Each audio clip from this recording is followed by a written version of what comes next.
গোপালের হঠাৎ মৃত্যুতে ক্ষুব্ধ দর্শককুল, পরিণীতা নিয়ে শুরু তীব্র বিতর্ক। দর্শকদের একাংশের ধারাবাহিক বয়কটের ডাক।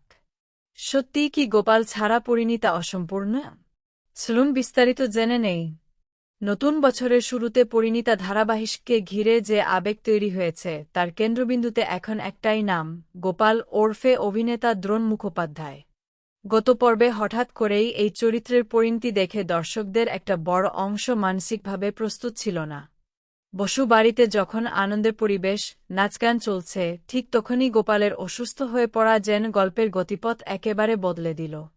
নাচের মাঝেই বুকে ব্যথা, তারপর ধীরে ধীরে মাটিতে লুটিয়ে পড়ার দৃশ্য অনেকের কাছেই অপ্রত্যাশিত ছিল।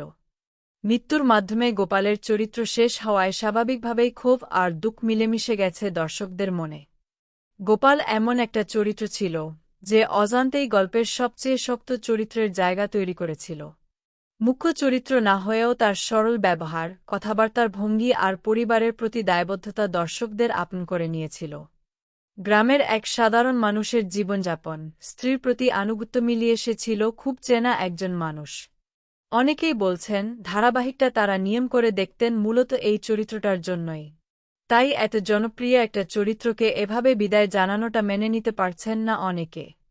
প্রসঙ্গত, দিন দুয়েক আগে অভিনেতা সুব্রত গুহ রায় একটি পোস্ট করে এই আশঙ্কার কথা প্রথম জানিয়েছিলেন। সাদাকালো ছবির সঙ্গে লেখা কয়েকটা শব্দ যেন আগেই ইঙ্গিত দিয়েছিল কোনো বিদায়ের কথা। তখন হয়তো পুরো বিষয়টা পরিষ্কার ছিল না, কিন্তু এখন গল্পের এই মোড়ের পর সেই লেখার মানে খুঁজে পাচ্ছেন দর্শকরা। দ্রোণ মুখোপাধ্যায়ের অভিনয়যাত্রার কথা ভাবলে গোপাল চরিত্রটা তার ক্যারিয়ারের এক গুরুত্বপূর্ণ অধ্যায়। আগে কিছু চরিত্রের জন্য দর্শকের নেতিবাচক প্রতিক্রিয়ার মুখে পড়লেও পরিণীতাতে এসে তিনি যে কতটা অনুভবপ্রবণ অভিনয় করতে পারেন তা প্রমাণ করেছেন। এই চরিত্রের জন্য টেলিভিশন অ্যাওয়ার্ডে মনোনয়ন পাওয়াটাও সেই স্বীকৃতিরই অংশ। পুরস্কার না এলেও দর্শকের ভালোবাসা যে তার ঝুলিতে জমা হয়েছে তা নিয়ে কোনো সন্দেহ নেই। তবে গল্পের এই সিদ্ধান্তে ক্ষুব্ধ দর্শকেরা অস্পষ্ট ভাষায় নিজেদের মতো জানাচ্ছেন। অনেকেই বলছেন গোপালের মতো চরিত্রের এমন পরিণতি না হলেও পারত। কেউ কেউ তো রীতিমতো জানিয়ে দিয়েছেন এই চরিত্র না থাকলে আর ধারাবাহিক দেখব না। আবেগের এই প্রতিক্রিয়াগুলোই আসলে প্রমাণ করে গোপাল কতটা গভীরভাবে মানুষের মনে জায়গা করে নিয়েছিল। চরিত্রটা থাকুক বা না থাকুক, দর্শকের স্মৃতিতে সে যে অনেকদিন থেকে যাবে তা বলাই যায়।